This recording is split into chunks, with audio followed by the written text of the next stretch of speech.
All right, hey everyone, welcome to our first Q&A episode. This is our first crack at some more laid-back, long-form content. Zach and I have conversations about some of these topics all the time, and we figure going ahead and recording some of these conversations and putting them out there might be of benefit to some of you. So with that out of the way, we'll go ahead and jump right into the first question. Zach, if you wanna throw the first question we have from our client submitted questions. If you want to throw it out there and we can tackle that first one. Sure. So just want to take a shout out to our clients for taking the time to ask some questions for us. Like Josh said, we have these conversations all the time and figure we might as well, throw the mics on and see if we can record some stuff and help some people out with kind of our thought process. But like he said, without further ado, we'll go ahead and get started. So Josh, the first question that we got was, so when you're using a 10 RM load, is there any advantage in terms of hypertrophy from doing, let's say, 3 sets of 8 at an 8 RPE versus some different combination of reps that are lower on the RPE range, like 8 sets of 3 at a 3 to 4 RPE or 4 sets of 6 at a 6 RPE? So I love this question. This is both one of Zach and I's primary interests in terms of research, which is proximity to failure and how it influences short-term strength adaptations, as well as this question pertains to hypertrophy. So basically what we have here, so I'm going to kind of tackle this and explain one side of the coin, and we'll probably argue against ourselves a little bit here. So a 10 RM load, which is, around 75% or so on average. So basically the question is asking if you have, a fixed number of repetitions completed with that load. So in this case, 24 reps, does getting closer to failure, so essentially doing those 24 reps in less set, give you an inherent benefit for hypertrophy? So first, the first thing to say is that based on the research, there is no clear indication that that would be the case. Now, some studies definitely indicate or lean in that favor. However, that is not unanimous by any means. If anything, our interpretation of the research is that with heavy loads, somewhere around a 10 RM load or heavier, as long as you're doing, as long as the number of repetitions are equated, the growth will be equivalent. However, something I will say to, again, kind of argue against myself here, is an inherent advantage to being closer to failure, in the sense that your RPE ratings are going to be more accurate. So again, we think what I was saying about just equating repetitions and proximity to failure not being a primary factor in terms of the growth stimulus, that's only with a sufficiently heavy load. So of course this would not apply if you're using something like 50% or even 60%. But in order to ensure that's the case, it might be of benefit to train with a somewhat close proximity to failure so that you can ensure that the load is heavy enough. Because as we get closer to a 10 RPE, the accuracy of the RPEs increases. So if you're doing 8 sets of 3 at an RPE 3 to 4, who's to say that RPE 3 to 4 is not actually more like 12 repetitions in reserve? In which case, the load you're using is no longer sufficiently heavy in order to get away with staying farther from failure and still getting an equivalent growth stimulus.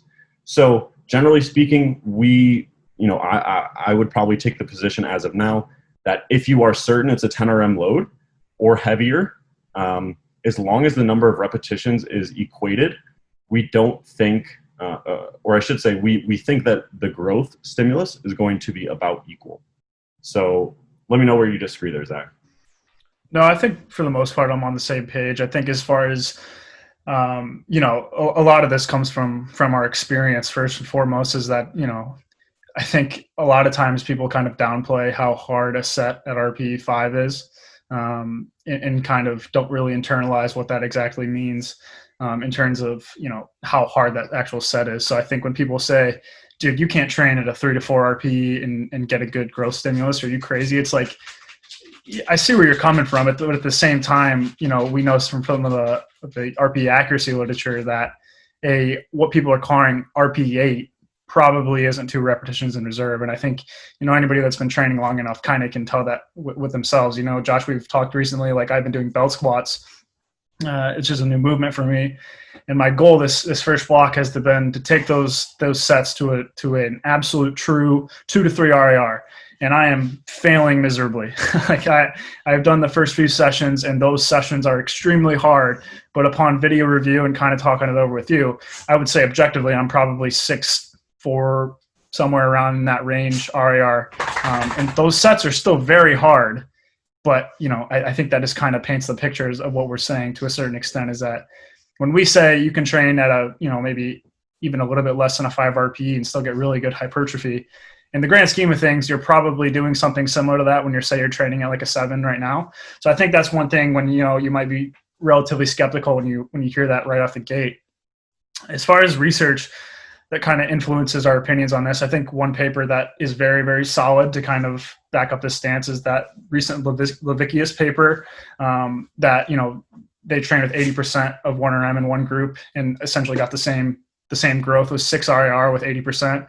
So generally 80% is going to be around that 8 RM range. The one paper that kind of starts to get a little more fuzzy is that Karsten paper that used 75% of 1RM that had some mixed results in terms of the hypertrophy outcomes. I think like the anterior delts were just as good in the farther from failure group, but then some of the other muscle groups probably were in favor of the groups training closer to failure. So I think that's where it starts getting a little bit, like you mentioned, once you start dipping below that 10 RM range, that's when things get a little bit more necessary in terms of proximity to failure. But as far as we're concerned, and kind of in line with our experience too, like as long as you're above that range, a rep kind of seems to be a rep. Now, there's definitely a time and a place to take sets closer to failure, and there's not necessarily, like you said, you outline some logistical reasons why you want to do that some of the time.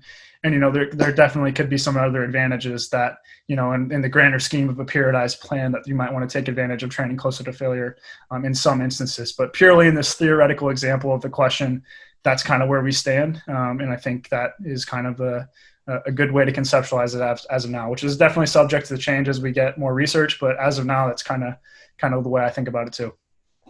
Yeah. One last thing before we get on to the second question is to reemphasize, what I was saying before, and Zach, you kind of touched on this, is that for logistical reasons, in terms of making sure you're still training somewhat hard, I think it is important to, take some sets to RP 7, 8, even 9 range sometimes.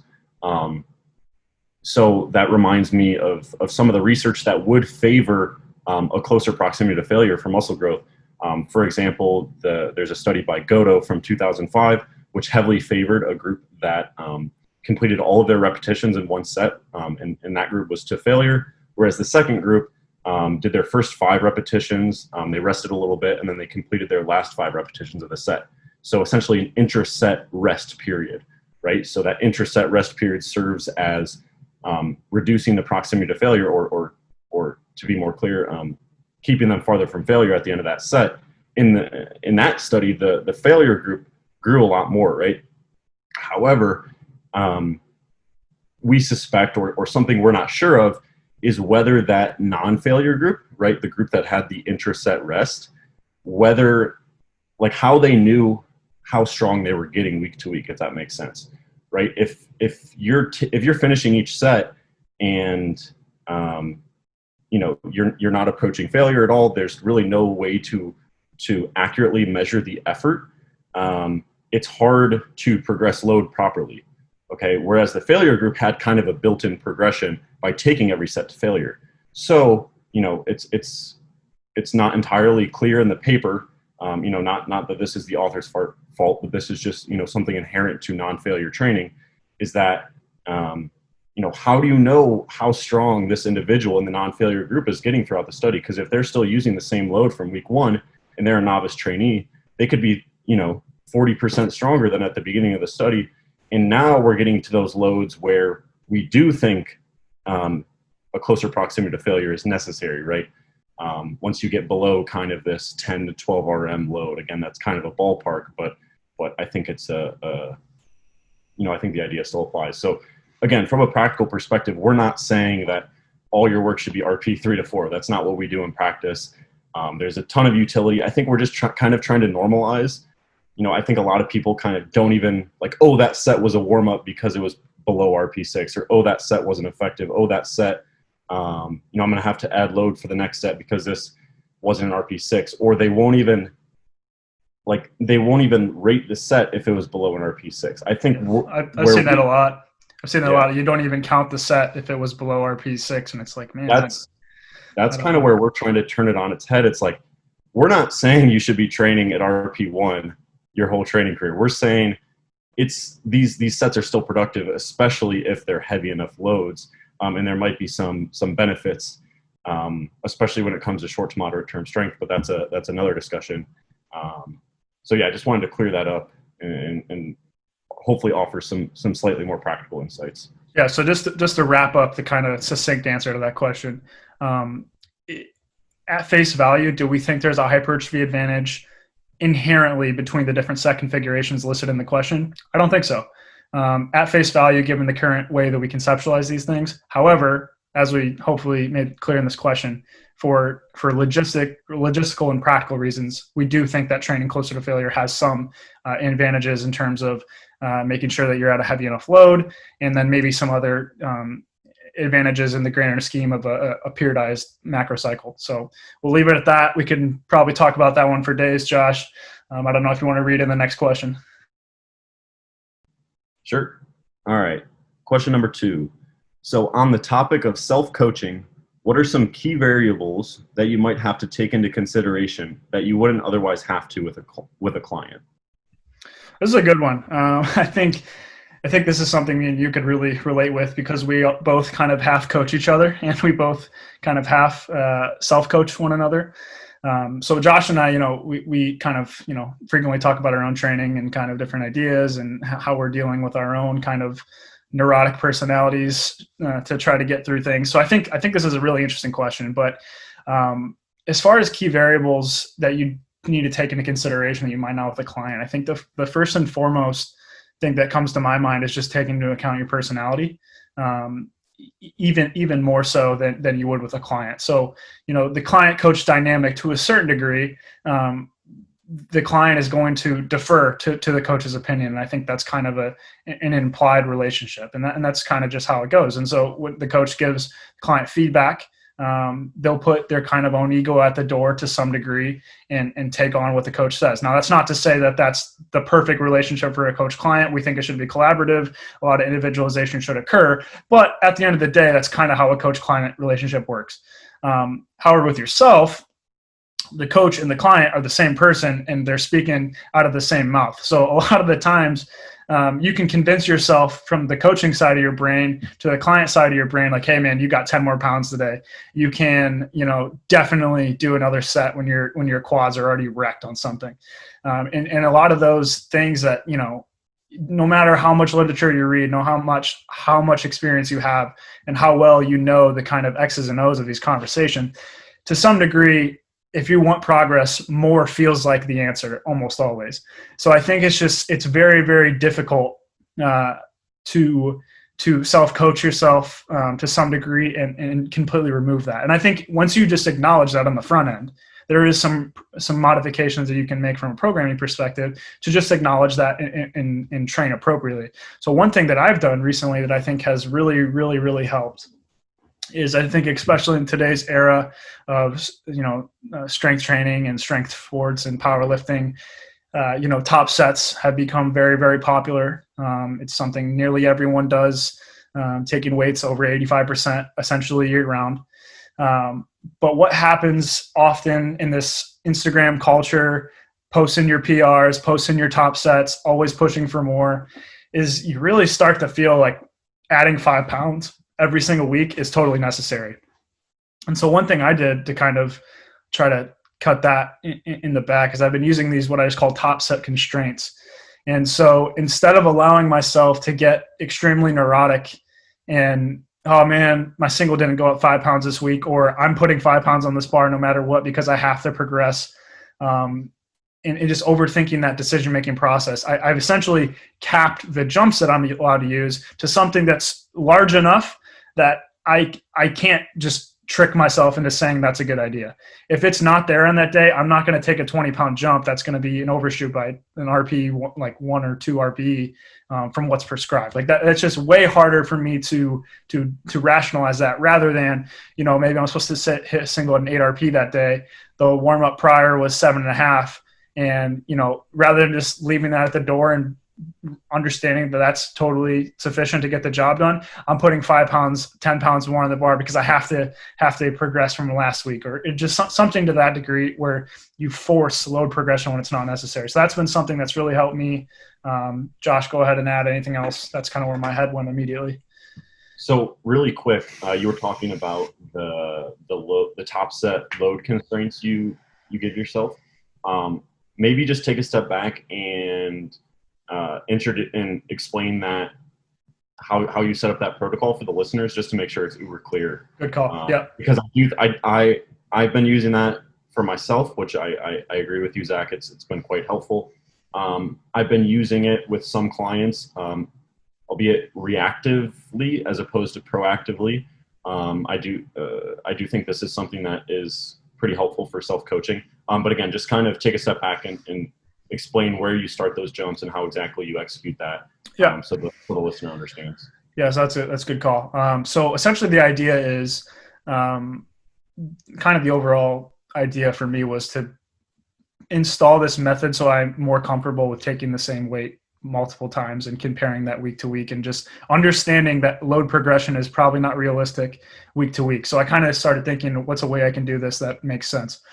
So the idea is essentially from your 1RM, you take approximately a 5% jump from the 1RM value, whatever you have. For stronger guys, that's going to be a little bit bigger. For weaker guys, that's going to be a little bit smaller of a jump. For me, it's around 10 kilos for my squat and my deadlift, and a little bit less than that for my bench.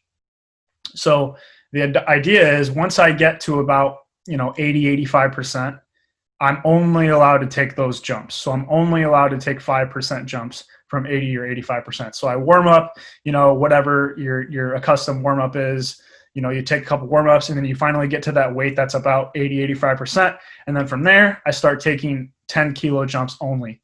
And so the idea is I tell myself, whatever the prescribed RPE range is, I do a set, and then I ask myself, am I 100% confident that, I can take the next 10 kilo jump? And, that may not sound like a big difference, but again, when you're in the moment and you realize that you can't really rationalize if the bar is moving slow, you don't feel as good, and it's one of those days where you probably shouldn't put any weight on the bar, it often results in you just taking the same weight over and over and over again. And then you get to start to talk about some of these subjective things that we always talk about, like decreased performance anxiety for the same load. And you just start to pick up on some of these other indicators of progress rather than just fixating on the weight on the bar all the time.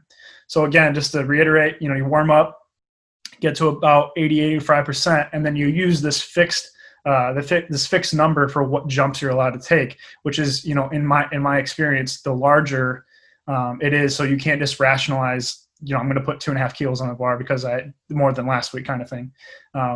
Making it big enough that you have to kind of think about it and say, am I 100% confident I will stay in the RP range on the next jump? And if the answer is no, if you even have to think about it for a second, then don't do it and don't go up and just stay there.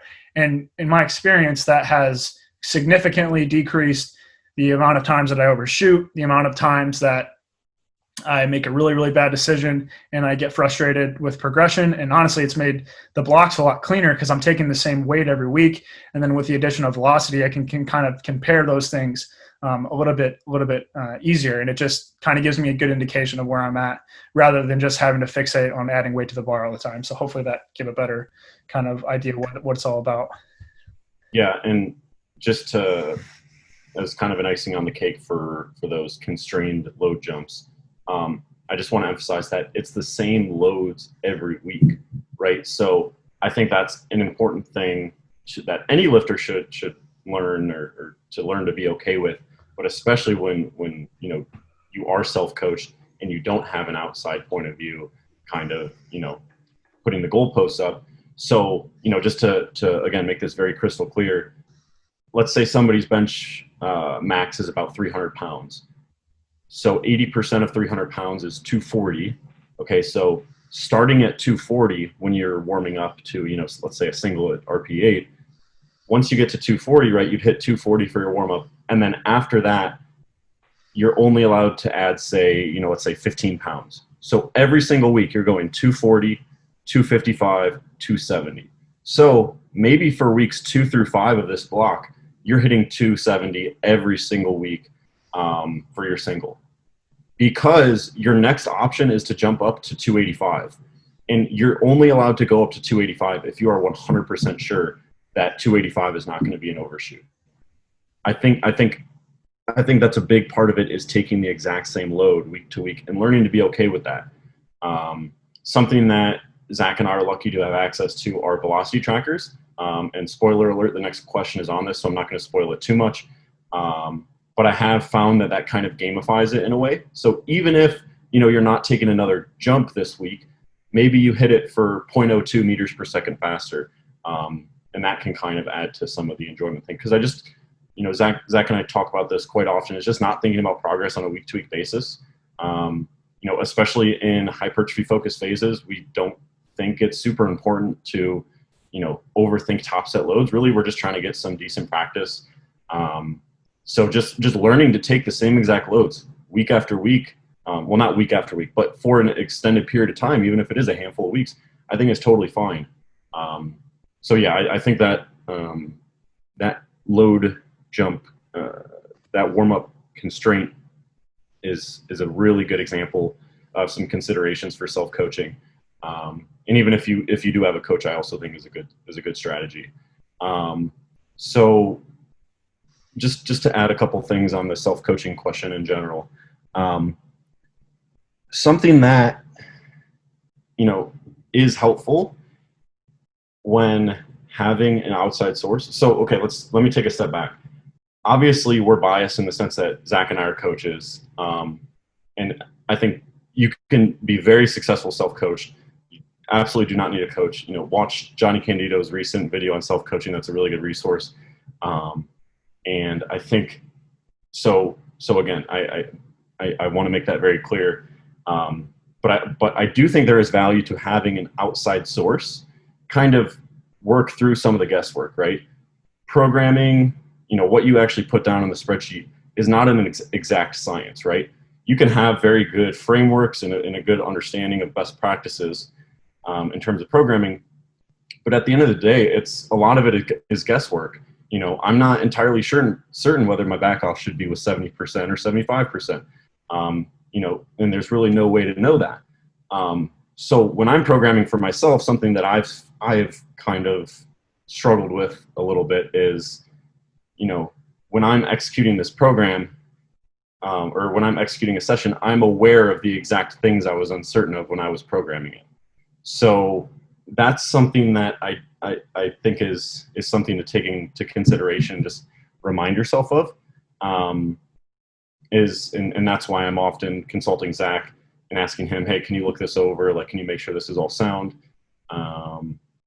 So yeah, I think that's something is having somebody to consult with, even if it's a buddy at the gym, if it's, somebody that doesn't live with you, if you're just sending top sets to them or sending, your program to them, hey, can you look over this, and just kind of get the all clear and take some of that guesswork out of it.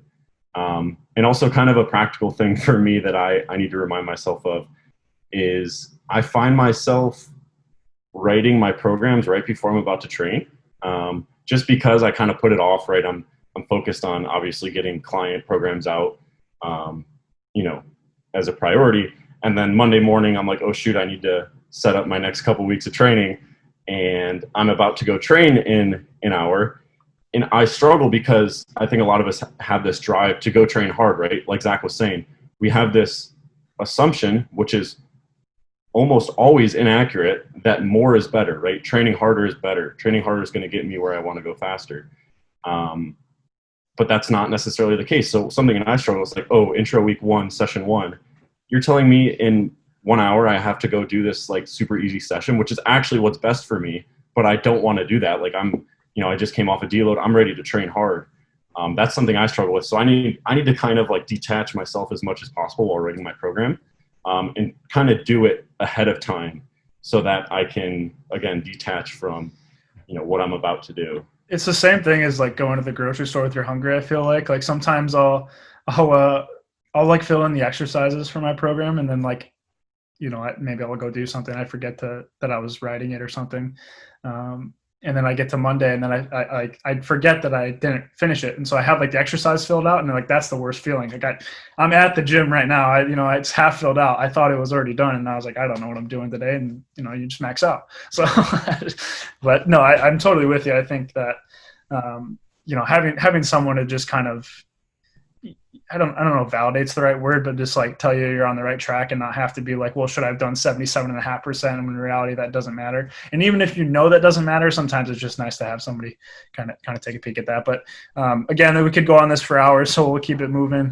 Hit up the next question. So, Josh, is purchasing a velocity tracker or also known as a linear position transducer worth the investment for powerlifters? Do you feel velocity data provides a meaningful benefit over just recording your subjective RPE? And then maybe to add on to this, at what point, if it is a good move for powerlifters, at what point do you think investing in an LPT is the right move? So this is an interesting question. Just to be very transparent, I have an LPT, but I've had it for about 4 weeks or so. So I'm going to kind of spitball some thoughts, and we'll probably record another one of these in the future, and this topic will come up again, and I might be singing a different tune. So first things first, I've had quite a few clients ask me like, hey, I'm interested in purchasing a linear position transducer. Like, do you think this is worth it? Do you think it's worth the investment? I think most of them run about $400 right now, right? That's a decent chunk of change. So I think this is a really good question to ask. So one of the questions baked in here is, do you think the velocity data provides a meaningful benefit over just using RPE? I think RPE gets you about 98% of the way there.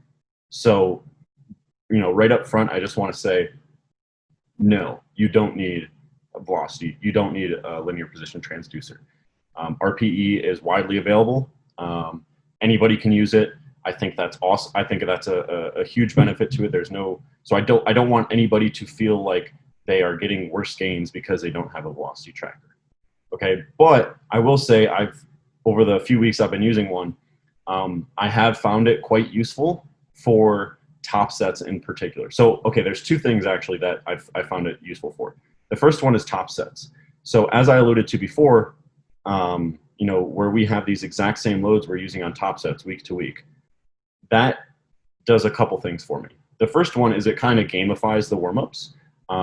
Something Zach and I talk about is warm-ups are training volume, and I think we often forget about that sometimes. And something we also emphasize is maximal concentric intent. So moving the concentric portion of each repetition as fast as possible can benefit training adaptations.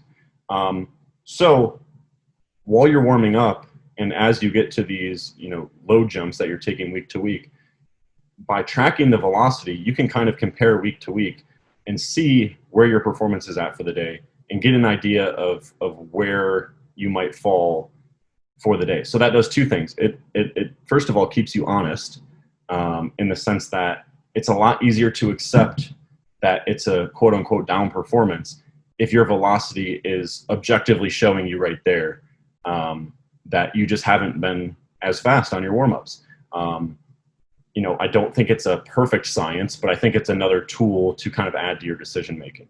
And it also encourages me to take my warm-up sets seriously, and to move them quickly, which again I think will have a benefit in and of itself. I think when I'm warming up to, let's just say I have a single at 8, and it's easy to convince myself that, I can definitely take this next jump. It's still going to be an RP8.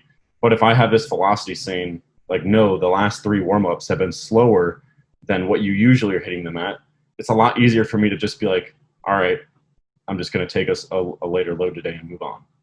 So that's the big thing. So that's the first thing I wanted to point out is, accepting slightly less load on top sets. That's where I've found it quite useful. As well as, confirming to me when things are going well, for the same exact reasons, kind of confirming that things are moving well on the day.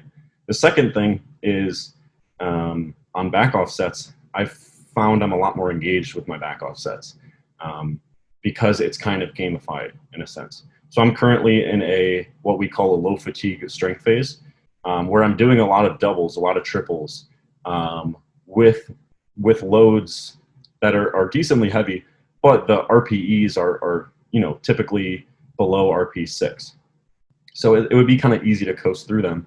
But by having the velocity there, it kind of gamifies it in a way, in the sense that I'm trying to beat last set, or I'm trying to beat last week with whatever load I used last week. So as well as encouraging maximal concentric intent. So those are the two things: are selecting top set loads, and either confirming that I am indeed weaker or stronger on the day, or the second one, just kind of gamifying some of the more tedious work that is necessary. But of course, coasting through it would be a negative. I found that to be helpful as well.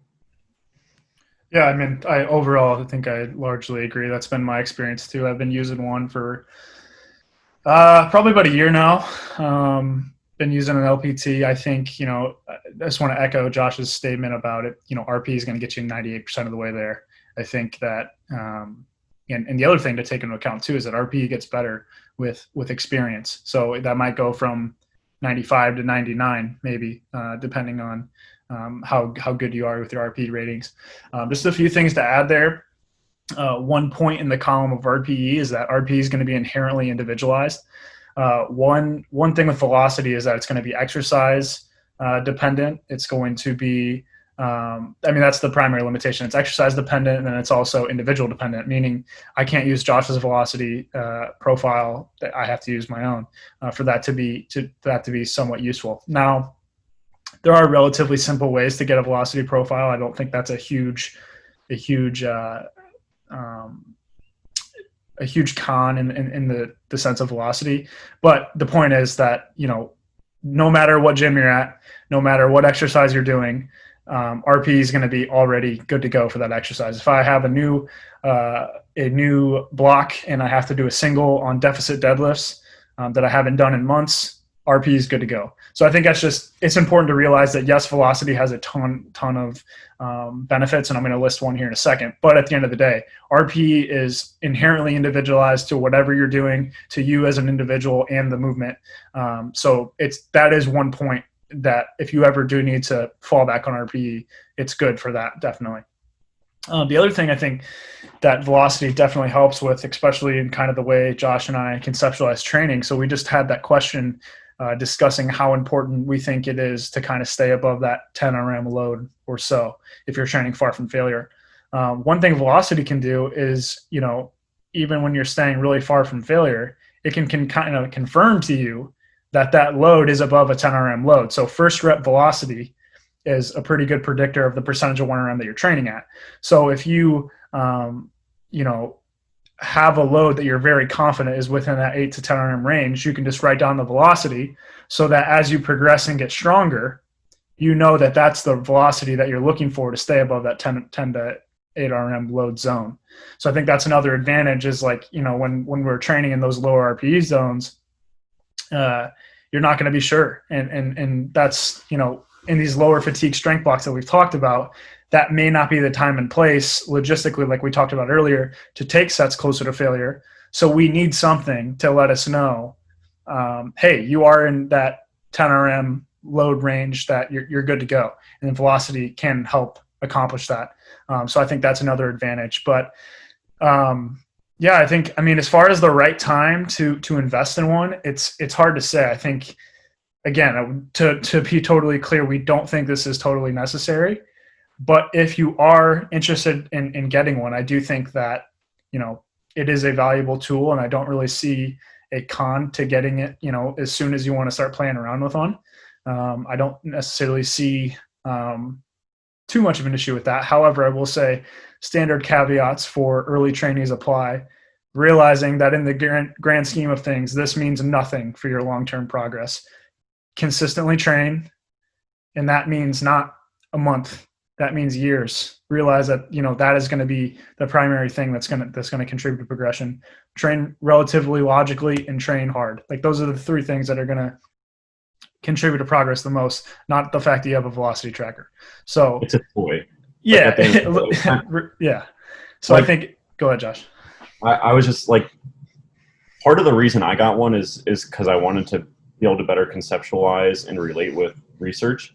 And I don't mean to like kind of demean velocity-based training by calling it a toy, but I mean for individuals interested in training for powerlifting and you already have access to RPE, I think it's icing on the cake, like Zach said. So yeah, continue, Zach. I don't mean to interrupt. No, you're good. I mean, that's the reality. Like you said, I think one thing that I will mention is that over time, the LPTs that are on the market have gotten cheaper. So they're still going to be in like that $400 range as far as I know right now, which is obviously no something to blink your eye at. But, the gym aware I think is like $2,000. So I think it's come a long way in the sense that, they are becoming more and more affordable. And I'm sure that as this continues to get more popular, because everybody loves objective metrics and data and numbers, and I'm sure that will probably bring the price down even further. I know there's a ton of different things that have come out that aren't LPTs that, to my knowledge, haven't been validated in the research, like the push band. There's some other apps I think that have even tried to measure velocity. There's a ton of different ways to do it. To my knowledge, an LPT is the only thing that's been validated in the literature to be both valid and reliable. But I could be wrong about that because that's definitely not my area of expertise. Yeah. But I want to say there might be some papers on the push band in particular. So don't quote us on that by any means. Yeah. There's papers on it. I just don't think it's the proper validity and reliability statistics. But again, not my area, but that's my understanding. I'm just saying don't quote us on that. And there's probably cool stuff out there that we're turning a blind eye to. Yep. So do your due diligence looking into it. So yeah, that's really all I have to say. Cool. All right. Ready for the next one? Let's do it. All right. I think Trey will like it if we give him a shout out. You think so? Yeah, we can give Bradley a shout out. All right. Shout out to Trey for this question. I think this is his question at least. We've talked about it, I'm pretty sure. Okay. What do different types or disciplines of athletes get right, and what do you think each discipline could learn from one another? So, for example, like some of these disciplines would be bodybuilders, powerlifters, CrossFitters, or even football players in the weight room. So what do each of them get right, and what could we take away from each of them? Let's keep the focus on powerlifting. Yep. And then, let's just for simplicity's sake. Yeah, for sure. My head immediately. So I have a background in team sports, and that's kind of why I got into lifting weights. That's kind of what I initially wanted to do, is be a strength conditioning coach in team sports and all that. But my head immediately goes to that comparison, and we've talked about this ad nauseum many times, of how different lessons from team sports and being around that atmosphere are different from people that, in kind of today's day and age. There's a lot of people that find powerlifting as their first sport. And that is just something we didn't have growing up. Like, man, look at that old man timer comment right there. That's interesting to say the least. But yeah, it's just the fact that I don't think many people that I know of in my kind of age range found powerlifting as their first sport, which I think is fairly common nowadays. And I think the first thing and the main thing that comes to mind that just kind of, I think, is good crossover is that from team sports, the one thing that is drilled into your head is delayed gratification. And I think you understand that, every single piece of work that goes into a season or goes into a preparation for a game will eventually be paid off, but it doesn't feel like that right then and there. Whereas in powerlifting, you are literally doing the sport. You are literally doing the activity, especially if you're doing heavy singles on a frequent basis every single day. And it's very, very difficult to remove ego and remove a short-term mindset from that session, that set, that repetition, and say, you know what, even if this doesn't go the best, if I make a mistake, maybe my performance is down. It's very difficult to remove your mindset from that. and understand this is just part of a larger picture and a larger time frame of development. I immediately start thinking of football, and you have months of 2-a-days, you have practice, you have all this stuff in the summer, 7-on-7s, all this stuff that isn't truly gratifying in the sense like you don't get to play under the lights in front of fans and everything, but all of this eventually leads up into a more gratifying experience in the end. So I think that's the main thing that comes to my mind from that crossover. And I think it can be said the other way too, that, powerlifters, they take every training session and, like I said, every repetition maybe with a little bit more focus, a little bit more intent, because it is so specific to what they're trying to improve, that I think, the same can be said for like a football player. Like if you're doing a very isolated drill, it's just pretty common that you're not going to take that with the same intensity as a play in the fourth quarter of a tied game. Like it's just not, it's hard to compare those things. But powerlifters, there's a lot of guys that wear singlets for every single session. They do the exact same approach to the bar as what they would during a meet. They play the same song that they want to have for their third attempts. Like that is something that I do think that level of preparation, consistency, and repeated processes leading to what you're ultimately trying to improve. I do think that is something that is a benefit. Now, like I said, I do think that can get taken to an extreme where you lose that long-term mindset. And, Josh, we've talked about that a ton. You've lost that ability to kind of take a step back, zoom out, and realize that what you're doing right now may be a small piece in the grand scheme of things, and it may not be a time period where you're going to see exactly linear progress. And I think just having that ability to delay gratification, I think, is a huge advantage of playing and it doesn't even have to be team sports. It can just be something that maybe is outside of powerlifting where the goal and the training are so aligned. Yeah, that was largely focused on team sports. And I agree with basically all you said. I mean, I think a lot of football players that come to us, or former football players that come to us, you can kind of tell they have a little bit of a different mindset as it comes to training, and which is oftentimes a good thing. But it's also, I think there's definitely a fine line between kind of this, crazy high school football coach, crazy high school strength coach attitude, and like, your soft powerlifter attitude, right? We're often emphasizing things like playing the long game, being smart about managing injuries and not rushing back and just taking your time and long-term adherence and enjoying the process. I think that's kind of that kind of comes after the prerequisite of knowing how to train hard and knowing what actually an RPE 10 is, knowing how to actually push yourself physically. So I think there's a very fine line there. And I think a good example of this is when I played basketball in high school, I dealt with patellar tendinopathy for my entire basketball career.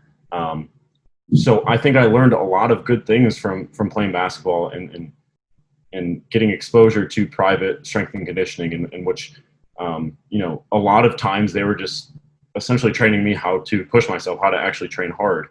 But also on the same token, I could have had a much better basketball career if I would have actually managed my workload properly, if I would have had somebody in my corner, telling me when to push and then pulling me back when I need pulled back. I think there's a fine line there where, each of these disciplines could learn from each other. Another of the low-hanging fruit in terms of disciplines is bodybuilders. We think good hypertrophy training is good long-term strength training. At the end of the day, if you spend your first 10 years of lifting not doing low bar squat, not doing sumo deadlift, and not doing maximal arch, maximal grip, or maximal grip width bench press, and you're just doing bodybuilding movements, whether that be hack squat, leg press, high bar squats, lunges, longer range of motion pressing movements, RDLs, hamstring curls, like that's, I think a lot of powerlifters can become hyper specific in the sense that, their volume work is 5 sets of 4 on the low bar squat. So oftentimes one of the biggest changes we make with new clients is, hey, let's get you onto, a heels elevated high bar squat. Let's get you onto a leg press where you can get a really good quad feel. Let's get you doing some deficit push-ups in which you're getting a really good stretch in your pecs at the bottom of the range of motion. So I think that's something that powerlifters can take away from kind of the bodybuilding world. So I always try to keep, half a foot in the bodybuilding world, and in that world, because I think at the end of the day, for long-term strength adaptations, getting as big as possible is probably one of your best investments. I think too, it's those two things are often like, they're not mutually exclusive, and I think they're often characterized that way. I'm not saying you were saying that, Josh. I'm just saying in the kind of community, I feel like it's talked about in that way sometimes. Like, you'll hear powerlifters that'll say, "Yeah, guys, I'm gonna take a couple months off and do bodybuilding," or you'll hear bodybuilders, "Hey, I'm going to do some powerlifting," and they transfer over to a program where all they do is a competition SPD. There is definitely a middle ground to strike there, where, again, like we kind of talk about often, like as long as you have some modicum of strength practice with the movements that you want to improve, you can just do a single on competition bench and then go do all your other work with dumbbells. Like, I don't see the problem with that, but people, for whatever reason, have like this block of like, I just don't see that oftenly done. And I think that's a totally fine approach. Like, go hit a single at RPE 5 to 7 on competition bench, and then go do the rest of your work on a chest press machine or dumbbells or something like that. Like, that's totally viable. And it kind of gives you the best of both worlds. And I think it prevents hyper specialization, but it also prevents you getting so far away from the movements that you have. You can hear the example of hypertrophy blocks. And often, Josh, when we talk about periodization, people kind of characterize it in this way, and like, you're going to lose all your strength skill. Oftentimes I've done a hypertrophy block where I come back and hit a single and I don't get any stronger. And my immediate question is always, were you still practicing the movements when you were doing that hypertrophy block? Because if you weren't, then you're going to have to regain a lot of that skill that you lost during that time period, and the muscle mass that you probably gained. You can't just hit the ground running and kind of start to increase your strength there. So I think just in that example too, I think it's just important to find that there is a middle ground there where you can kind of, take the best of bodybuilding and powerlifting to kind of maximize long-term strength in that example. So, but again, we could probably talk about that for hours. Keep it moving here. This is a really good one. This is one that's interesting, kind of had me self-reflecting. But Josh, what do you think the biggest pitfall of the way we kind of program and conceptualize training is? That's a tough one. I haven't thought much about, before we sat down to do this. I mean, obviously, if I saw a gaping hole, I would, if I didn't think what I was doing was best practices, I wouldn't be doing it. I just point that out, even though it's quite obvious. Man, that's tough. Do you have any ideas? I'm just kind of thinking, my biggest research interest is proximity to failure. That's what I find super interesting. I think we could learn something in the next 10 years in which we could be so wrong it's ridiculous, or confirm some of our biases, and we should have been leaning this way even more. When I kind of take the proximity to failure research as a whole, especially for hypertrophy, less so for strength. I think it's a little bit more clear for strength, but for hypertrophy, I'm like, if we had 25 more studies on this, I could easily see it going very strongly one way or the other. So maybe that's the biggest pitfall, is just our ignorance based on the holes in the research. I was just going to take kind of just a larger philosophical view of it. And the fact is that, again, like Josh said, no matter what coach you go to, they're going to think that their practices are the best practices, or else they wouldn't be doing things that way. Ultimately, we talk about this a lot, but I think it really is something that you need to consider, is that I do think there is a personality and like, each client could fit differently with a given coach. I guess is one way I think about things. Like, our methods, we think they're great. We think they're probably the best for most individuals. And obviously we have some degree of flexibility, but the reality is maybe the way we go about the problem solving process isn't totally aligned with an individual that maybe conceptualizes things in a different way. Now, I think you get a lot of, kind of selection bias in the terms of audience that we appeal to. Clients that come to us probably think in a similar light, but just kind of overall, I think, maybe somebody comes to us who wants to do 6 days a week of complete maxing, and they don't really want to do hypertrophy work, and just some of the preconceived notions that maybe they have about training. And obviously there's some degree of education we can make to kind of cross that bridge and kind of meet in the middle. But their expectations of what they think is going to help them may be so far removed than what we kind of would start with. Maybe that is a pitfall. Now, I don't think that's necessarily unique to us. Like you said, I think this is a tough question from the sense that if we thought there was a pretty big gaping hole in what we're doing, it's going to be, we would try to fix that. But just from a philosophical point of view, I do think that the expectations in which a client comes to us with, if they are not super well aligned with the way that we kind of conceptualize things, because expectations play such a big role in the process, I feel like that could be somewhat of a mismatch. So like just an example, and I'm not talking badly about training methods, but if somebody that like really strongly identified with the West Side methodology, for example, like they want to train 4 days a week, they want to have a max effort upper and lower session and a dynamic effort upper and lower session. And if we didn't configure training that way, and they really strongly identified with the fact that that was what's going to help progress them the best, maybe a coach that does that would have some beneficial results that we may not see. Now, again, in the long term, we probably would believe our methods are superior, but there is some degree of that I do think is important to consider, that believing in a program is part of the reason that makes it successful. And I think that's something to always kind of keep in mind. But yeah, that's my best guess. Yep. I always try to lean into kind of getting an idea of the individual's background and what they're bought into. Like at the end of the day, expectations play a huge role in training outcomes. So if you can lean into that a little bit, I think there's a balance to strike in terms of education as to what we think is our best practices, as well as leaning into their expectations and their background and their influences. Are they training at a gym in which everybody's training, with scientifically sound training, DUP, all that stuff, or are they, at a, like Zach said, a West Side gym? You might have to lean into that a little bit.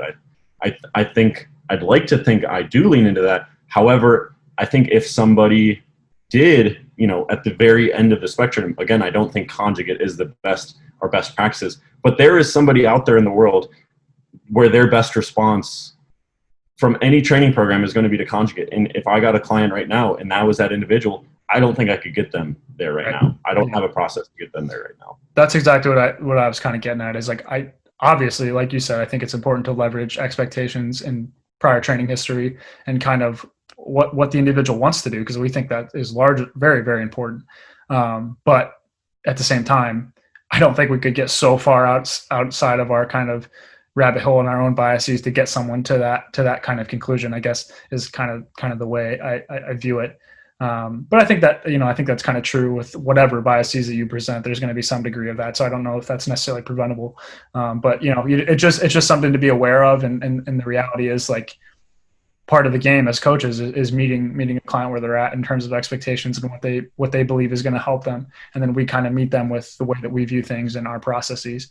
And it's just important to continue to update those things, because, people's mindsets aren't always going to be, these rigid things that we can apply our exact same methods every time and never skip a beat. So I think, this is another one we could probably go on forever that I don't want to ramble on too much, but we'll have to revisit this in like 20 years, because we're going to look back right now and there's going to be things that we're joking about that we're doing right now. And I think that's healthy. And I think if it was any other way, I think that would be a red flag. Yep. So right now they're blind spots to us, but there are certainly pitfalls in the way we conceptualize things and the way other people in the evidence-based community conceptualize things that we're going to look back on and be like, those were big pitfalls. But again, I think that's healthy. So maybe that was a cop-out, but that's kind of my thoughts. All right. One more quick question at the end here, Zach. All right. Very last question we have before we wrap up. Does Zach own any socks that are not long and white? Well, the first thing I would like to say is that I would like to thank whoever asked this question, because they clearly have been paying detailed attention to my too much attention, clear sense of fashion. If you've noticed, I have an elegant wardrobe that consists of many pairs of black shorts and about the same 10 t-shirts that I wear every day. With that said, yes, I do own some other pairs of socks. The story of the White Sox comes from high school basketball. We were only allowed to wear white socks. That was my coach's rule. So I bought a plethora of white socks, and that is currently, as I've told Josh, I do not frequently purchase clothes, which I'm sure is a shocker to our audience watching my training videos. But a lot of these socks are still from high school, and they continue to work just fine. And I will continue to wear the white socks with pride, especially now that I know that I have some very interested viewers of my footwear. So I'll continue to do so. I do have pairs of low black socks that I wear for special occasions. But on the day in, day out, I continue to wear that date you went on last year? Yeah. You keep it on the low. We don't wear them out, Josh. You got to keep them nice and fresh. But yeah, so most of my socks are long and white, and they will continue to be so. Quick question, Zach. Do you maybe I honestly haven't noticed one way or the other, but maybe the issue is that you pull them up too much in the sense that they're not scrunched, so they kind of look like kind of goofy when you have them completely pulled up. Yeah, I'm all about pulling them up and then kind of pulling them back down and getting them scrunchy. Yeah, I think that just demonstrates to me like how different a perspectives we have on life, and that you're a pretty boy and I just kind of go for function. I put the socks on to prevent perspiration on my feet, and that's about all I think about it, Josh. So that's the kind of the method to the madness. So I will continue to pull my socks higher to demonstrate the lack of care that I have on my socks appearance. Thank you. Awesome. All right, with that, we'll go ahead and wrap this up. We may or may not do this at regular intervals. We'll see. Let us know if you guys have any feedbacks. We'll probably be throwing out some sort of way for you guys to ask questions for us to answer on here and chat about. If you have any recommendations as to how we can improve this, let us know. But with that, thank you guys for tuning in. Just real quick, probably plug our Instagram for a little bit more formal educational content. You can follow our team at Data Driven Strength on Instagram. Then you can follow Josh and I at Zach.datadrivenstrength and Josh.datadrivenstrength. And you can follow some of our stuff there. And yeah, it will look to hopefully do these again, but again, no promises on the interval in which these are coming. If you have any, ways we can improve it, obviously drop that in the comments, or I don't know if we're going to post this on YouTube and podcast. So whatever the appropriate ways to comment on the content and let us know what you thought, go ahead, do that. You can clearly tell we are experienced influencers. So let us know what you think, and we'll hopefully chat to you guys again.